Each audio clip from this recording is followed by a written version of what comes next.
head coach from Palm Beach Atlantic's women's program, Jayson Schmidt, who's going to give us a wonderful talk on empowering your team. And same as usual, guys, hold those questions to the end, and he will be able to answer it. Jayson. All right.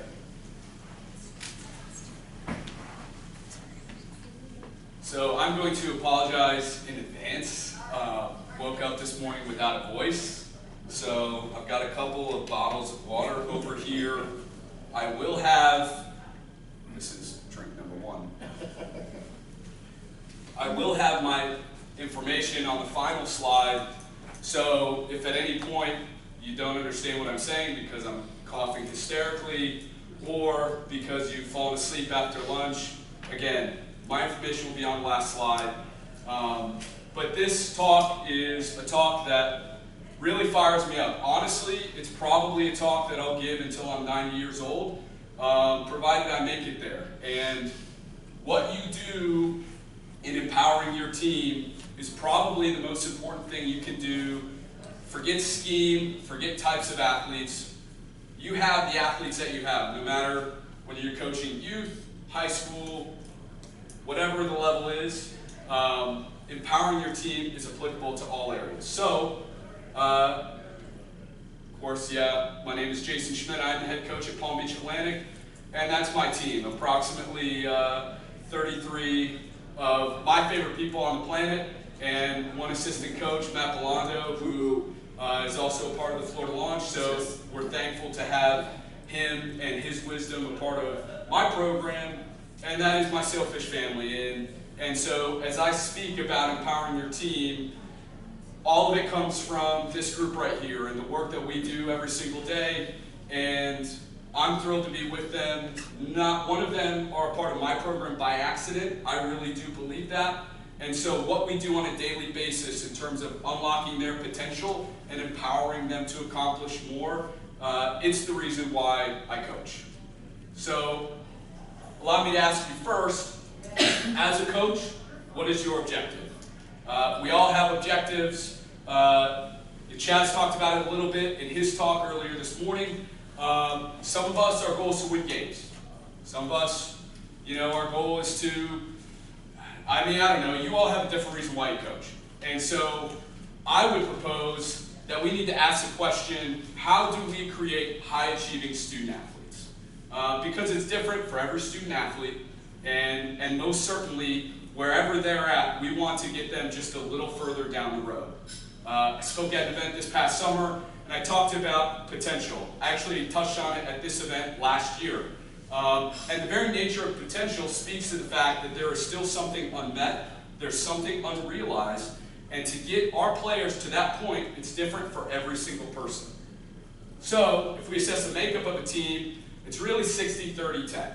Okay, 60% is your average player, 30% would be that excellent athlete, and then that 10% is what I call the rare bird.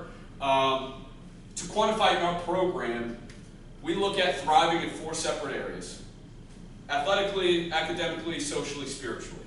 If they are thriving in all 4 areas, we feel like we have somebody that's a rare bird. I have a junior captain. She's a 4.0 student in our honors college. She started all 16 games for us last year, and she is what I consider the rare bird. If I could have 33 of that kid, I would absolutely do it. And it's important. So the question then becomes, how do we flip the script? How do we go from the 10% being the rare bird all the way to that being the majority of your team? And what keys do unlock that transformation? And furthermore, is it athletic? Is it academic? If you figure out your grades, do you figure out the keys to success on a lacrosse field? Is it social? Well, I would propose the primary way to do this is taking your team from a powerless mindset to a powerful mindset. So, if you're not already aware, you have athletes on your team that are completely powerless. They say things like, I can't, I have to, or you made me. You guys know, you guys are thinking of somebody on your team right now. There is somebody that does this stuff all the time. For me, I've got plenty of them, all right? And my goal is to take them from completely powerless thinking to powerful thinking. And so by nature, it's somebody who's not in control. This powerless player is driven by fear and pain, okay? She's always in the mode of fight, flight, or freeze. And they always, this is a funny thing about powerless people, they always have the goal of self-protection. It's never what they do, it's what everybody else does. And of course, a powerless player is always characterized by a victim mentality, all right? Everything outside of them is theoretically more powerful, so then everything becomes a threat. No athlete is immune to powerlessness. I have powerless people in my program. I also have people that I would consider powerful. Some of my powerful players at our third practice of the year in the fall, we weren't even doing anything lacrosse related, all right? And they showed up late, super apologetic, all right? They said, hey coach, so sorry, there was an accident on the way. They live off campus. There was an accident on the way to practice, and ton of traffic, it's rush hour, we practice at 6 o'clock. Ton of traffic, we tried to get around it, we ran into another accident. We're so sorry, they showed up 15 minutes late. Well, that's great, but I would say that you gotta show up earlier to inform the fact that you're traveling during rush hour. So we had a conversation because, as it says on the slide, a team environment always should be safe. I think it was John Galloway at Jacksonville that maybe put that thought in my head. But that which does not make a team environment safe should be consequential. So, understanding that I have 20 freshmen this year that are looking at my upperclassmen for cues on how they should show up, when they should show up, how they should act when they get there, it was very important that we take our seemingly powerful athletes that had a powerless trait and make sure that they're going in the direction they should go. So, powerless athlete struggles with 3 things. 1 is the fear of being punished, 2 is feeling inadequate, and 3 is feeling insignificant. Those are some powerful athletes right there, but again, whether they're powerful or not, everybody struggles with this stuff. And so the first thing, fear of being punished. I think we all maybe played for a coach or saw coaches on other teams that really hit on that fear-based model, right? You drop the ball, I'm going to pull you off the field. You shoot too much, I'm going to pull you off the field. Playing timid and defensively is no way to play lacrosse. I think you all would agree with that. And of course, the act of protecting oneself from a negative outcome is completely destructive to player growth, right? Playing to not make a mistake is the mistake. We all know that, all right? Secondly, feeling inadequate. All of our student athletes want to feel strong, confident, and successful, at least to the coaching staff, because what does that typically mean? It typically means playing time. The problem with that, though, is it puts them in this performance mentality where if then they do fail, then shame comes into play. And when shame comes into play, then they hide, all right? And they feel like they have to always have it all together, and that never works, all right? We believe in honesty in our program. And if we, regardless of however you come into Palm Beach Atlantic University, if you feel like you've got it all together, then we've really got to take it back to step 1 and then build from there. Because none of us have it all together. I certainly don't. And our players see that, and so, again, ultimately our goal is to make sure that all of our girls feel equipped to be exactly who they are. She might be struggling with inadequacy if I put down a list of things, but always hiding her mistakes, or she needs to have all the answers. Offended at negative feedback. How many of you have a player that just can't seem to receive any type of feedback, right? I know we've got a couple of those. But this feeling is natural because inherently, the higher the level of play, the more they've got to lose. It could be a spot on the roster or a starting spot, but naturally, they feel at risk if they don't have it all together. So we really do, in our process of taking players from powerless to powerful, we really do try to emphasize that wherever you're at, it is okay. And thirdly, feeling insignificant. Of course, all of our athletes want to feel significant. They do want to be relied upon when it counts. And I put this quote here from Brene Brown. She wrote Daring Greatly, which is a great book if you've not read it. But it's this: when I look at narcissism through the vulnerability lens, I see the shame-based fear of being ordinary. I see the fear of never feeling extraordinary enough to be noticed, to be lovable, to belong, to cultivate a sense of purpose. This is all stuff that our kids are feeling, whether they're 10 or 21. Of course, she might be struggling with insignificance if she feels like no one meets her expectations. Maybe the team would fail without her. doesn't celebrate wins, even the small wins in practice when they're actually deserved, and doesn't serve others. I would propose that if you can find your free, the kids that quote unquote play free at the end of practice, it's typically the kid that's picking up the balls, maybe picking up the trash of the other players, because those that strive for significance often serve themselves.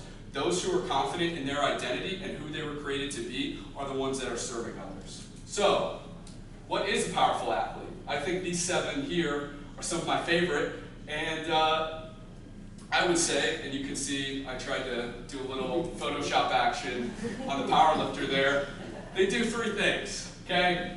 1, they control themselves, not others. It's not my job to control you, whether it's a teammate, a coach. My job is just to give you the tools and allow you to do great things. 2nd, they create positive environments. It does not matter what other people do, all right? It's about the environment that I create to be successful. And then 3rd, they refuse to be a victim of others. I'm aware of my behavior. I'll always make powerful choices given the opportunity. So I would say controlling yourself and not others begins with a shift of your locus of control, all right? First, a lot of people have problems with their external locus of control. It's that idea that everything around us is more powerful than we are, and we're always living in reaction to our circumstances. They say things like, you probably heard all these in your last practice, "You won't pass me the ball," "You didn't play me enough," or even the concept of, "I will be late to practice today." Every single one of those is completely reactionary in nature. Now, the internal locus of control is the idea that we always have the power to respond to our circumstances, and only we can manage our internal reality and our choices, right? Great example. I didn't like the playing time that I received. It's not the coach's fault. I'm just going to work hard. So, creating positive environments. This is a kid that actively works to create healthy environments no matter the scenario, and the great thing about it is, if she's truly operating in that way, she is bringing her teammates in with her. She doesn't want to experience that alone. She wants to bring everybody else in on the fun. And then lastly, again, refuses to be a victim of others. Symptoms of the victim mentality include not taking ownership, complaining, blaming, making excuses, unfavorable comparisons, and expressions of defeat. This kid does not allow herself to do any of those things, or at least tries not to, right? None of us are perfect, right? Sometimes we do it, but ultimately, if she can avoid those things, she's usually in pretty good shape. Number 2. So, I will also say, a lot of these kids, they come to you already with a victim mentality or a sense of powerlessness. It could be a manipulative parent or a previous coach or a teammate that had to, again, exercise out of insecurity to try and get what they want. Even though some people in their past may have made poor choices, we have to impress to them that they are still fully in control of how they respond to fear and pain, all right? And we always try to create a safe environment to do that, but we have to make sure, all right, everybody's got stuff that they dealt with. Nobody had a perfect upbringing. Nobody had perfect coaches, all right? We all have our faults, so just making sure that they know this is very important. And so, how do we turn powerless into powerful? This is where it really gets good. It starts with you, coach. Of course, how can we dictate to our players exactly how we want them to play freely if it doesn't then begin with us? So, question number 1 that you must ask yourself as a coach, how do I see myself? All right? We'll go right back to those symptoms. The victim mentality, all right? How many of us have said this? Come on, ref. I feel like I do that a little too much. But that's a weakness in me coming out. That's me not taking ownership for not preparing my team in the way that I should, so much so that I have to rely on the officials' calls, all right, to then determine the outcome of the game. It just doesn't work that way, all right? My goal is to never say any of these type of phrases. I don't think I've ever said, "You look like garbage right now," but I've heard that. I heard that during my own playing career. I mean, different coaches saying things. I don't know if they said that about me. Maybe I blocked that out. But anyway, if we feel like we're blaming, complaining, doing any of those things, our kids are going to see that, and then they're not going to listen to a word that we've got to say. So, question number 2. how do my student athletes see me? This one's important because there are a million different things that they can say about you. Hopefully they say things like, Coach cares for me, or Coach really loves our team. If they're saying things like, I don't even know what I'm doing wrong, Coach just screams at me, it's probably a coaching issue, not a player issue. So, the reactive coach. This is a little bit of a rough picture, but please keep all cell phone photography to a minimum. The reactive coach, compared to the proactive coach, the reactive coach is in a completely fear-based posture. Okay? Powerless coaches, right, just like powerless athletes, they're ruled by fear of punishment. They believe that what they have is limited, that their job can be taken away, and all of a sudden they're never coaching their team anymore. They see people with different opinions, gifts, and strengths as a threat, and just like the powerless player, their goal is always self-protection. Speaking out of a place of vulnerability, okay, so we're going into our third year of me being the head coach at Palm Beach Atlantic. Last year was our first year on the field. I was in this mode far too often, and it cost us wins on the field because I was worried about protecting myself at times when I really needed to be growing my program. Now the proactive coach, I think he looks a little better, they lead by example, and they share truth about themselves. That builds trust. Obviously, I'm going to share about the strengths and the victories, but I'm also going to share about the weakness, the fears, and my personal struggles. All right? That's constantly building trust, and that's ultimately our goal is to create that safe exchange so that our players then do that exact same thing. Okay? Powerful communication requires a vulnerable, man, I struggled with that even when I was rehearsing this, vulnerable exchange of truth with the goal of understanding. We're always building trust, and the path to impactful words on the field is built off the field. So, what happens when we pursue vulnerability? Obviously, we're going to confront our differences, we can resolve conflict, we want to lower fear and strengthen connection every single time that we do this. And then I wrote a little something down here at the bottom, because I don't remember it, I'm just going to read it word for word, but I think this is really important. If they trust you with the truth, they will also champion you as a coach in the development process rather than withdrawing from you when their weakness is revealed. This strengthens the connection of the team and yields strong results. If we can keep them from withdrawing when they feel like they've done something wrong, we are going to grow by leaps and bounds because now they feel safe. Okay? So ultimately, we want to pursue self-awareness and we want to use our team to do it. It is a powerful and humble choice when you use your team to give you insights into how you lead as a coach. We want these questions to be asked by our staff. Can you show me what I can't see myself? How are you experiencing my coaching?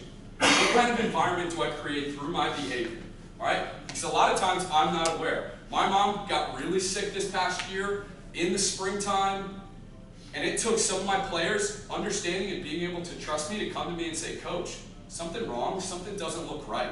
And sure enough it was, and I had to fill them in with what was going on. If we don't allow that feedback loop, they're going to internalize it, they're going to wonder what they're doing wrong, and again, we always want to pursue self-awareness. So, just as we did for the powerless player, you may struggle with receiving feedback if you can't remember the last time somebody gave you feedback.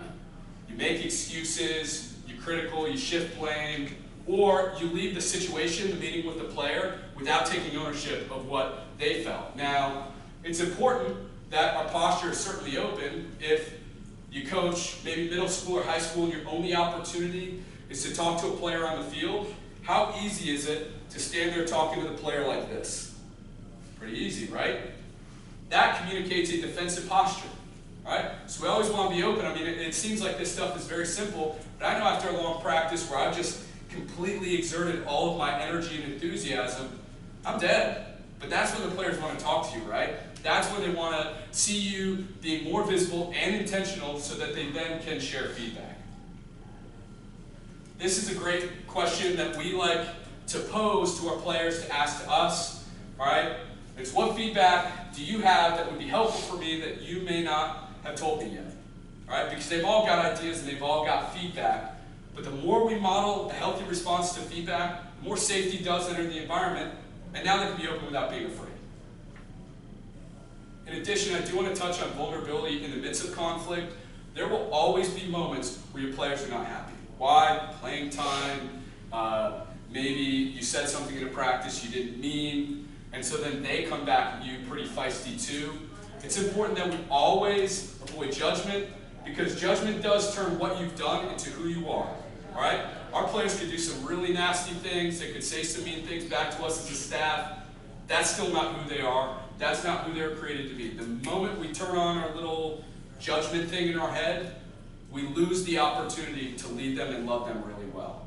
All right? And then lastly there, when somebody doesn't meet our expectations, is it our goal to oppose and expose them, or do we want to position ourselves on their behalf?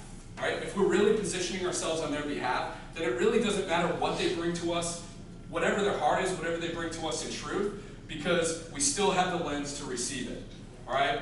And of course, if you make up a mess, clean it up. All right? Always thank them for coming to you, and you got to filter what they say.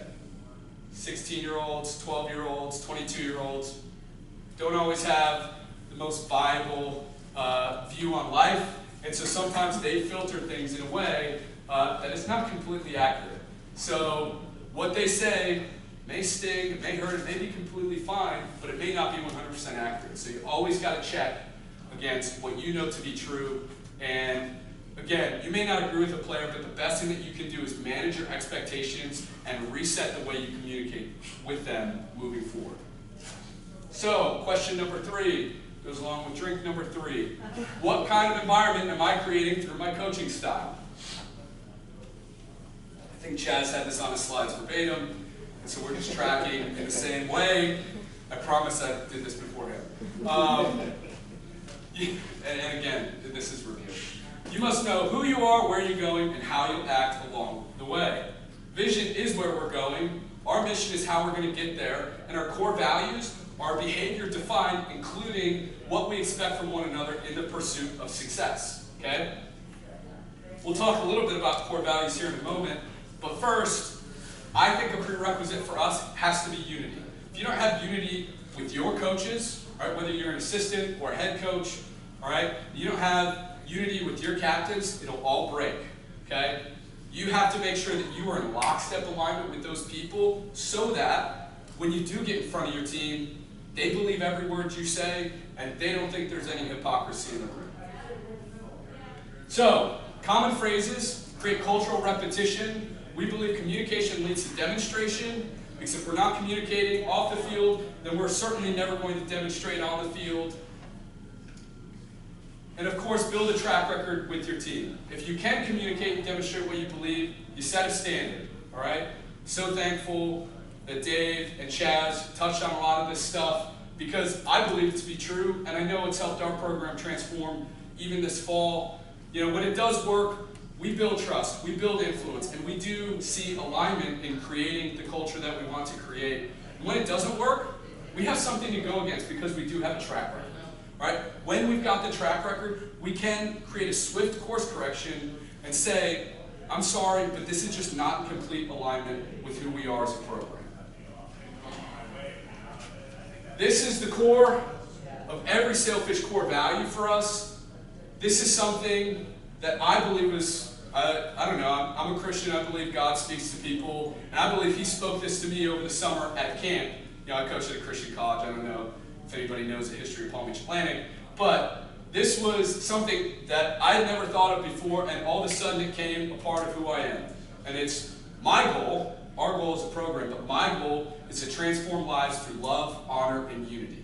That breaks down into everything we do, our core principles as a program.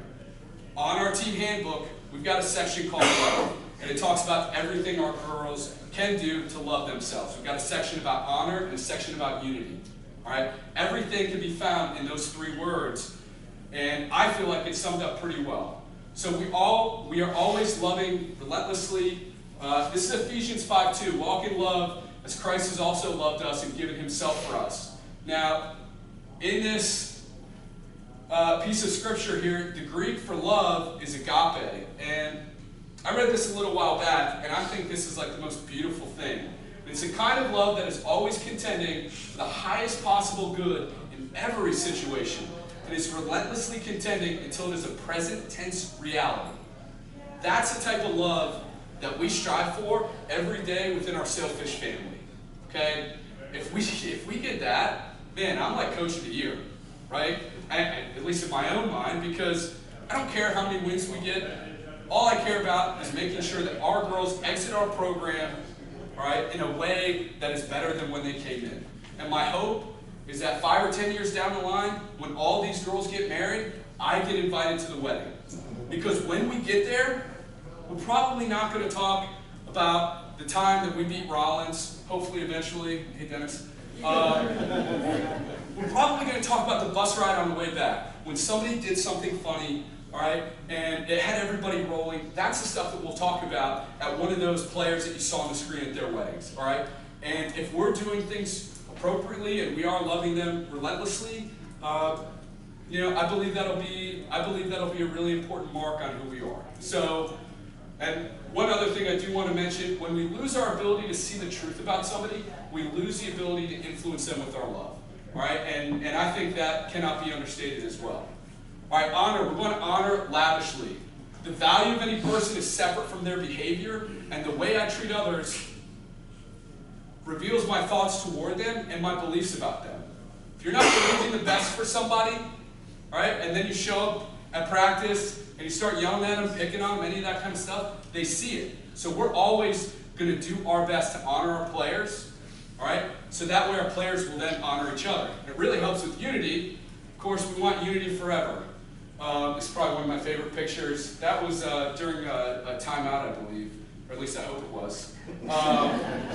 We believe in building and sustaining connection always. Again, when you feel threatened, you pull away. So PBA, our heart is to always find out what's really going on and lean into connection instead of creating distance. All right? Distance creates disunity. Connection creates unity. And then question number 4. Might as well do drink number 4. Does your coaching environment encourage or inhibit risk? And think about that. Am I giving my players the ability to play free on the field and take risks? Or are we going to be super systematic, and the moment they step out of that, you know, they're on our bad side? I think is the safe way to phrase that sentence. The primary driver of learning and growth is experience. Can your players navigate situations difficult on and off the field? I would also say this, you're going to have some players that are just never going to be able to do that, and that's okay. Chances are they'll find their way out of your program. You have to pursue them to the best of your abilities, but if they're not willing to get on board, that's okay. We'll always pursue that one player, but we also have to understand that they may just be better suited for something else, okay? So how do we move forward? Obviously, we want to develop skills in all of our student athletes. We're going to evaluate their strengths and weaknesses. We're going to encourage risk-taking, and then we're going to walk together. So, evaluating strengths and weaknesses. We expect our team to have a growth mentality. All right? How many of you have ever taken the Enneagram test? Anybody? Is that like a half hand? Kind of. Maybe? Because I don't remember my answers. So Okay, great. ask that. So, it is a personality test, and it's something that I'm really excited. My head coach in college is actually, he's a huge Enneagram guy. He's actually coming in January to administer the test to my team. What we found is most coaches are either 7s or 3s. It's like a 1 to a 9 scale. I'm a 7, so if you ever take this test or get on the internet, maybe we can connect afterward and see how we compare and how we're different. But once we do this, we create self-awareness. We destroy any expectation that you got to show up and have it all together when you arrive on our campus. It's the same thing for you guys. You know, if you're coaching youth or high school, they don't have to show up to their freshman year of high school knowing everything and knowing how to play lacrosse. Part of that is our job, but we have to make sure that they feel like they have the expectation to grow from wherever they're at. All right, and then also, we want to encourage risks. All right, our goal is to help them make decisions despite not having all the answers. That player that I mentioned that was the 4.0 student in the Honors College, that's a captain. I said captain weird. I said I'm from Minnesota. I'm not, I'm from Michigan. But close enough. she wanted to do team service projects. All right, she wanted to go into a lesser served elementary school in the West Palm Beach area and read to kids. She asked me if we could do it. I said, can we? And she was kind of taken aback a little bit. But what I told her was, you don't need my permission. I'll support you 100% in whatever you do, all right? And sure enough, she took the reins. And we went from having 30 girls that said they were about it, to about 7 girls that actually followed through. And you know what? That's okay. So, this is our model. We always try to innovate, we always try to experiment, and then we evaluate. We will evaluate what Chanel did with that serving model to see if this spring we can do something better to get more girls involved. Right? Ultimately, we always want 100% attendance at whatever we do, but we want to encourage failure. It should be normal. It should be expected, because then we're trying new things. Right? This is what allows them to really be free on the field, and they actually can discover what they're truly capable of and maximize their potential. If they're not doing that, then once they get on the field, they're going to play timid. Right? And in life, they're going to be timid, which is not what any of us want for them. And then finally, we want to walk together. If they believe you've created a safe environment for risk-taking, they will allow you to stretch them in ways that are way beyond what we could ever imagine, but only if they know you care for them. Okay? They will take risks if they know that they're not standing alone. If you're busy standing over here, all right, and you're going to let them make risks, and then you're going to kind of eye them from afar, they won't do it. They'll do what they think they're capable of, and they'll never put the stick in their left hand and go to goal because they feel like somebody's about to judge them. Okay? And so we always want to build an environment of celebration, and we understand through the lens of honor, again, one of our core values, that everybody's different.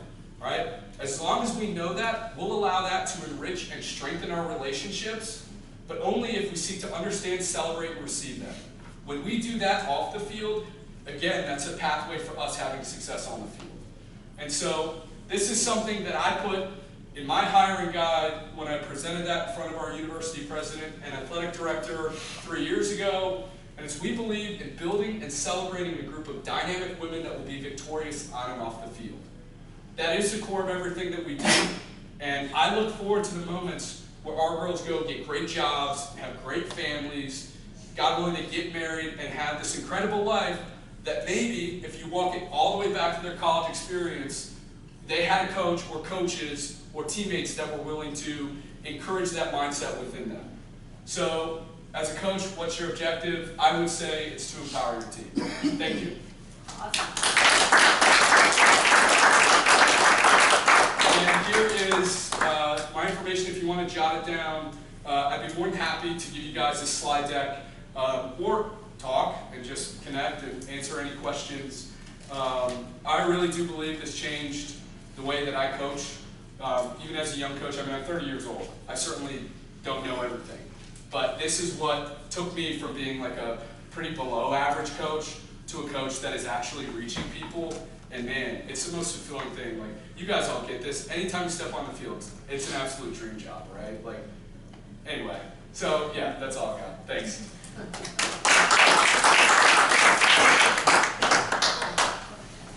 Well, I'm ready to run through a wall. Anybody else? Let's do it. I have to say that, like Coach Jayson said, all of those things are great to do off the field as well as on the field. And if you can't take any of those points and implement them in all points of your life, you weren't really listening, right? No, I heard that. You're right. Absolutely. So, I think we're going to be coming up with Coach Short. Is he here? Oh, yeah. okay. Can you just? Yeah. What's up, everyone? How we doing? Awesome? Oh, we're going to be even better in a few minutes. I might not know what I'm talking about. We're going to have some fun.